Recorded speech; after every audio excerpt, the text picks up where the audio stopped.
Saudara penyidik Kejaksaan Agung kembali menangkap satu orang diduga terkait kasus dugaan suap pemberian vonis bebas Ronald Tanur oleh 3 hakim Pengadilan Negeri Surabaya. Penangkapan seorang diduga terlibat dalam kasus suap vonis bebas Ronald Tanur berinisial ZR dibenarkan oleh Kasipenkum Kejaksaan Tinggi Bali, Putu Eka Sabana. Penangkapan dilakukan oleh 4 orang tim dari Kejaksaan Agung di kawasan Jimbaran, Badung, Bali, Kamis sore. Tersangka dibawa ke Kejaksaan Tinggi Bali untuk menjalani pemeriksaan awal. Usai menjalani pemeriksaan maraton dari sore hingga malam, terduga pelaku langsung diterbangkan ke Jakarta.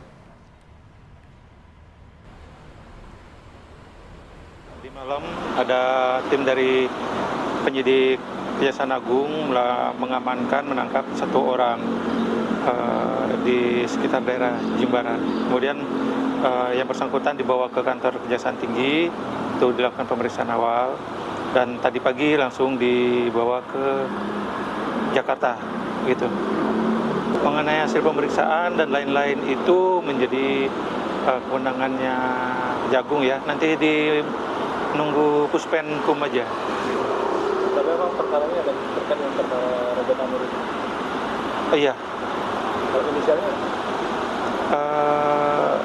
Inisialnya ZR kalau nggak salah ya.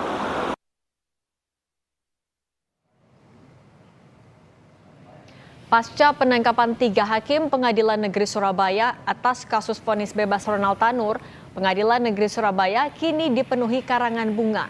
Sejumlah karangan bunga berjejer di depan Pengadilan Negeri Surabaya pasca ketiga hakim terjaring operasi tangkap tangan oleh Kejaksaan Agung pada Rabu 23 Oktober lalu. Kejagung mengamankan uang puluhan miliar dalam pecahan rupiah dan mata uang asing saat penggeledahan. Karangan bunga yang dikirim bertuliskan berbagai kalimat sindiran hingga ucapan terima kasih untuk Kejaksaan Agung yang menegakkan kebenaran.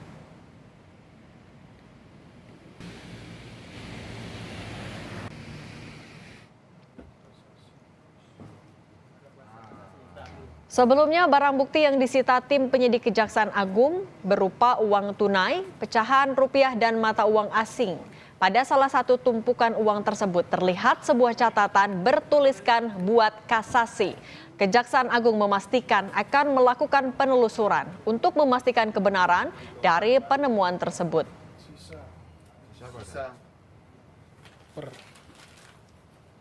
Ini juga dolar lagi nih. Baru juga ini.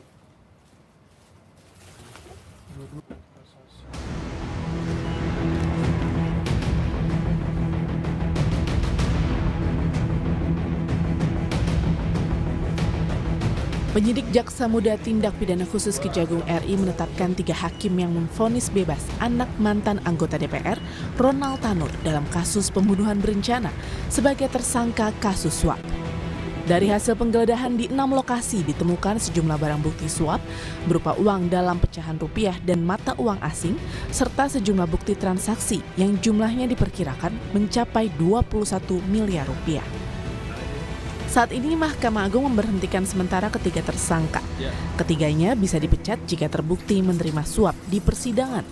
Mahkamah Agung merasa kecewa dan prihatin karena peristiwa ini telah mencederai kebahagiaan dan rasa syukur terhadap rekan-rekan hakim seluruh Indonesia atas perhatian pemerintah yang telah menaikkan tunjangan dan gaji hakim. Terhadap 3 orang hakim Pengadilan Negeri Surabaya tersebut setelah mendapatkan kepastian dilakukan penahanan oleh Kejaksaan Agung, maka secara administrasi hakim tersebut akan diberhentikan sementara. Hingga kini, Direktorat Penyidik Jampitsus Kejaksaan Agung masih mendalami sejumlah alat bukti yang diamankan saat penangkapan tersangka. Di antaranya, sejumlah uang, dokumen, catatan transaksi nominal uang yang diberikan, dan bukti percakapan ketiga hakim. Tak hanya berhenti pada 3 hakim yang menjadi tersangka, penyidik Kejaksaan Agung juga menyelidiki asal aliran uang hingga adanya perjanjian kesepakatan. Pasti uang itu dari pengacara, dan terus kami kembangkan, kami dalami tentang dari mana asal-usul uang itu. Tentu sekarang lagi dalam proses, saya tidak sampaikan sekarang, karena ini baik yang ada di Gedung Bundar maupun yang ada di Kejaksaan Tinggi Jawa Timur, para saksi sedang diperiksa dan didalami tentang terkait asal-usul, berapa jumlah seluruhnya, dan motivasi apa tujuannya. 3 hakim yakni Erin Tuadamanik, Mangapul, dan Heri Haningyo sempat menuai kontroversi karena menjatuhkan vonis bebas kepada Ronald Tanur, meski jaksa menilai bukti kasus pembunuhan terhadap kekasihnya, Dini Afrianti, cukup kuat. Tim Liputan Kompas TV.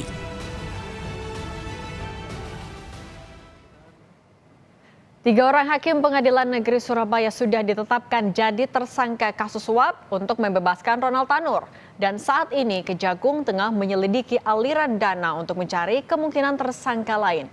Kita bahas kasus ini bersama pakar hukum pidana Fakultas Hukum Unsud, Prof. Hipnu Nugroho. Selamat petang, Prof. Hipnu.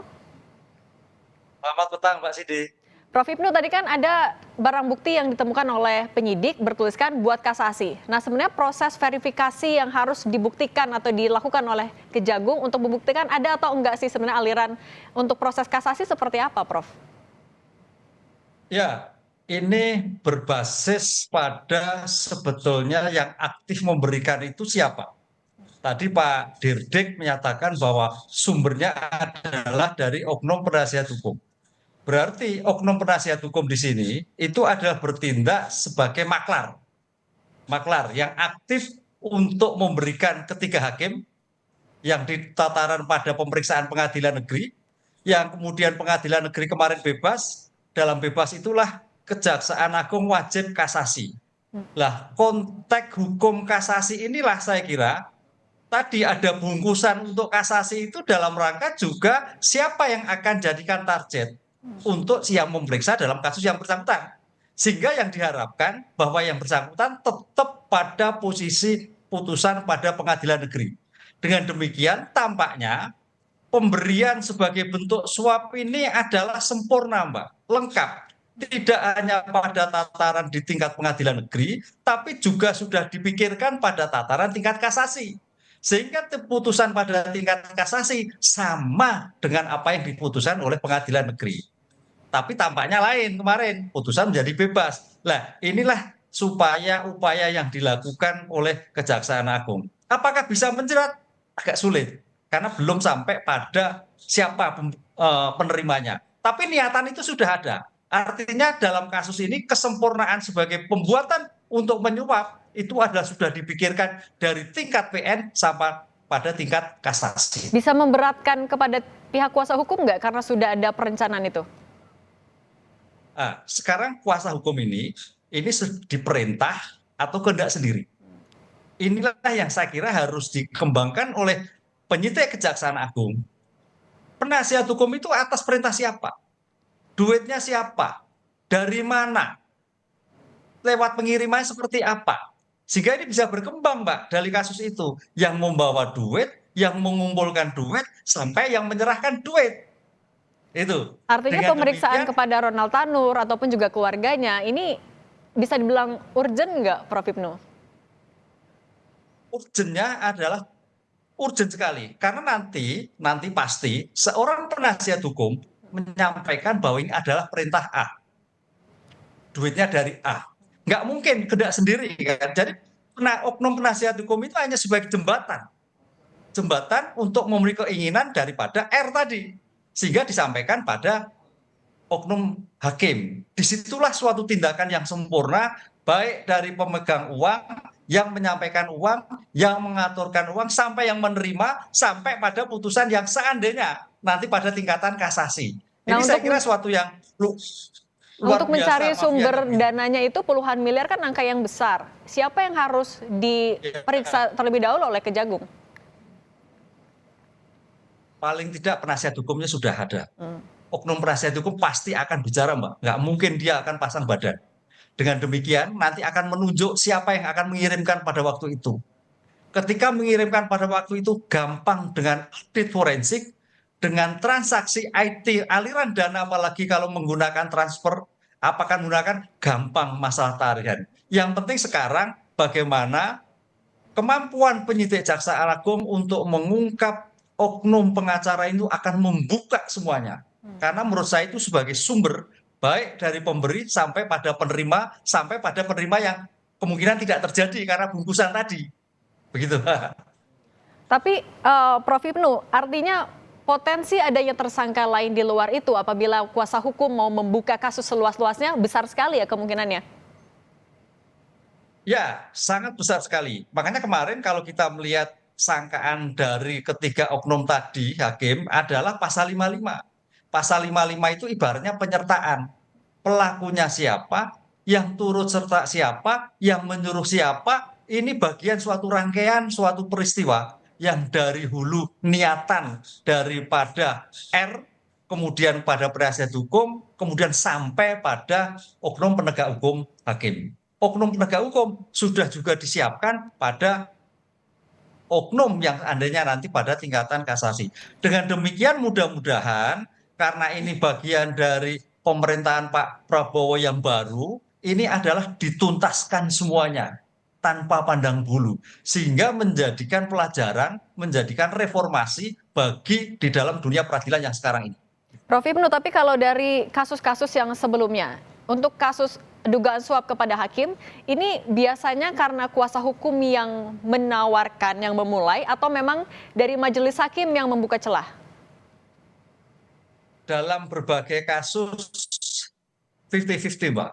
Ada yang dari hakim, kita ingat dulu kasusnya MK, ada yang juga dari pengacara. Disinilah saya kira kalau dalam ilmu pencegahan itulah kekuatan integritas cukup dipertaruhkan.